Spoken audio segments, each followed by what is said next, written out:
with the cause of death. Remember, she was already feeling numbness dun sa arm niya.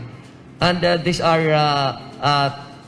indications of possible attack. Lumabas na ang totoong nangyari sa pagkawala ni Christine Dacera at patong-patong na kaso ang isasampa sa lahat ng sangkot sa pagkawala ng dalaga. Yan ay sa pamamagitan ng masusing investigasyon ng NBI. Alamin natin ang buong katotohanan sa isinagawang investigasyon tungkol sa kaso ni Christine Dacera. Kamakailan lamang ay hindi naging malinaw para sa lahat kung ano nga ba ang totoong nangyari kay Christine Dacera. Pero sa pamamagitan ng masusing investigasyon ng NBI, natukoy na kung ano nga ba talaga ang totoong nangyari sa dalaga.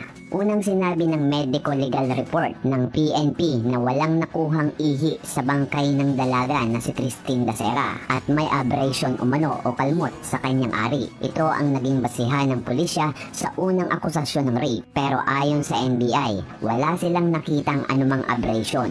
Nang suriin ng NBI ang atay ng flight attendant na si Christine Dacera, napag-alaman nila na dati nang umiinom ng maintenance drugs ang dalaga para sa kondisyon ng kanyang puso.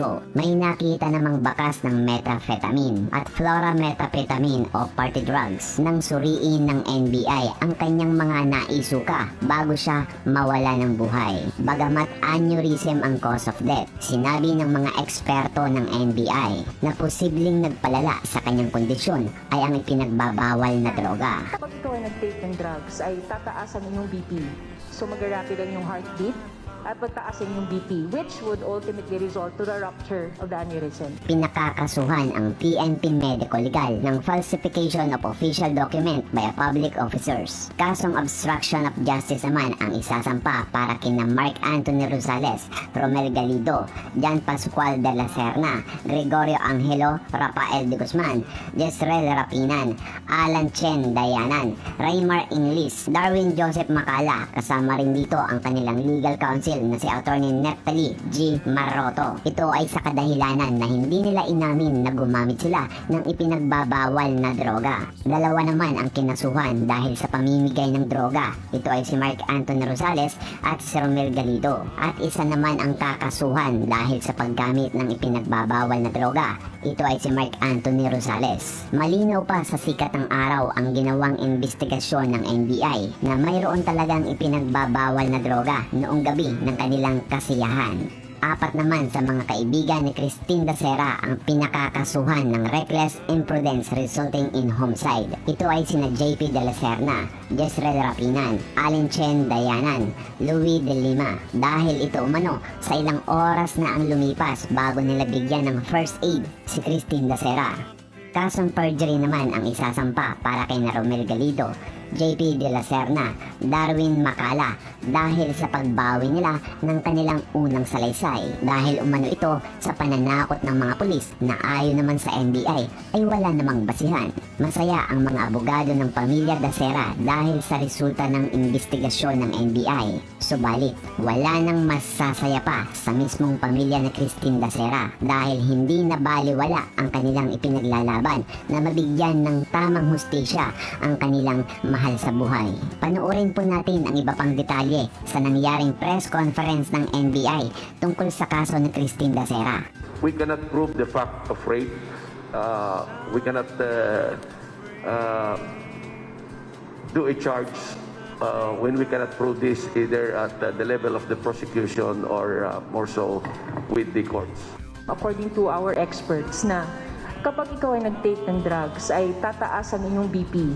So mag-rapid ang yung heartbeat at pagtaasin yung BP, which would ultimately result to the rupture of the aneurysm. Merong occupant ng 2207 na pumunta sa 2209 and stayed there for more than 4 hours. Ang tinutukoy po natin dito ay si Subject Macalya. He was also the same person who disclosed to a friend in 2207 that JP de la Serna, Ed Madrid, used illegal drugs and insinuated that may gumamit din ng ecstasy at lumakas yung heartbeat dahil sinabay sa alcohol. Nahihirapang huminga, nagpang-abot ang huminga, nagsabi na ang kanyang katawan, masakit na masakit ang ulo, and yet the occupants of 2209 who were with her for such a long time failed to even even observe or notice the littlest of these details. Nakaraan ng ilang araw, ang dami nilang abogadong nakausap, gumaguide sa kanila, ilang press conference at social media appearances ang ginawa nila, ngunit wala man lang isang aligasyon doon tungkol sa ginawa ng mga pulis sa kanila na they were under threat. Yung sa urinary bladder, we were able to extract 130 milliliters of urine. They were not able. We properly documented this. Yung presence of deltaism, we went farther, no? This is somehow supportive and consistent with the cause of death, yung sa aortic aneurysm. Ito basically yung pagkaiba. Remember, NBI came into the picture with the biggest challenge. The body of Christine Dacera had already been embalmed. There was a prior autopsy conducted on the body of Christine Dacera. Pieces of evidence already decomposed and deteriorated insofar as 2209 is concerned, because we came into the crime scene at 2209, I think 7-8 days after the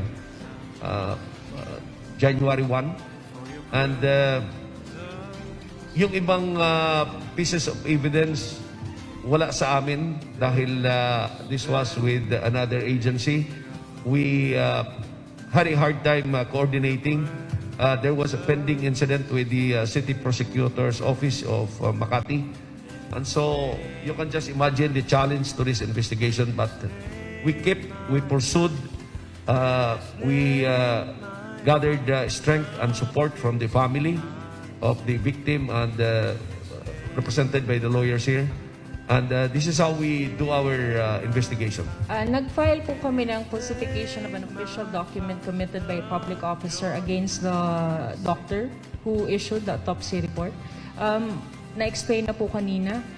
In official document po kasi ang isang autopsy report.